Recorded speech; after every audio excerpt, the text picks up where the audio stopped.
ನಮಸ್ಕಾರ ಸ್ನೇಹಿತರೆ, ನಾನು ನಿಮ್ಮ ಸ್ವಾಮಿ ತುಮಕೂರು. ನಿಮಗೊಂದು ಇಲ್ಲಿ ಇಕ್ವಿಪ್ಮೆಂಟ್ನ ತೋರಿಸ್ತಾ ಇದ್ದೀನಿ. ಯಾರೆಲ್ಲ ನೋಡಿದ್ದೀರಾ ಈ ಇಕ್ವಿಪ್ಮೆಂಟ್ನ? ಯಾರಿಗೂ ಗೊತ್ತಿಲ್ಲ ಅಂದರೆ ನಮಸ್ತೆ, ನಾನು ನಿಮ್ಮ ಸ್ವಾಮಿ ತುಮಕೂರು.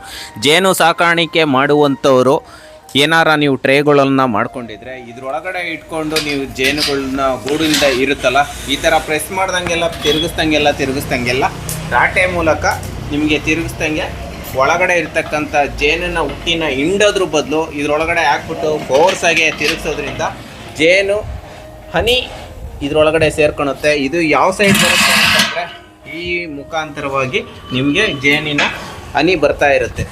ಎಷ್ಟು ಅದ್ಭುತವಾಗಿದೆ ಅಲ್ವಾ? ಇದು ಯಾವುದ್ರದ್ದು ಅಂದ್ಕೊಂಡಿದ್ದೀರಾ? ನಮ್ಮ ಗ್ರೈಂಡಿಂಗ್ ಮಿಷಿನ್ಗಳಲ್ಲಿ ಬಳಸ್ತೀವಿ ಈ ಗೇರ್ನ. ತುಂಬ ಚೆನ್ನಾಗಿದೆ, ಗ್ರೈಂಡಿಂಗ್ ಮಿಷಿನಲ್ಲಿ ಬಳಸುವಂಥದ್ದು. ಮೇಲ್ಗಡೆ ಹುಲ್ಲಿನ ಈ ರೀತಿ ತಿರುಗಿಸೋದ್ರಿಂದ ನಿಮಗೆ ಕೆಳಗಡೆಗೆ ಜೇನುತುಪ್ಪ ಕೆಳಗೆ ಬೀಳುತ್ತೆ. ಈ ಮಾಹಿತಿ ಇಷ್ಟ ಆದರೆ ನಿಮ್ಮ ಜೇನು ಸಾಕಾಣಿಕೆಯವರಿಗೆ ಶೇರ್ ಮಾಡಿ.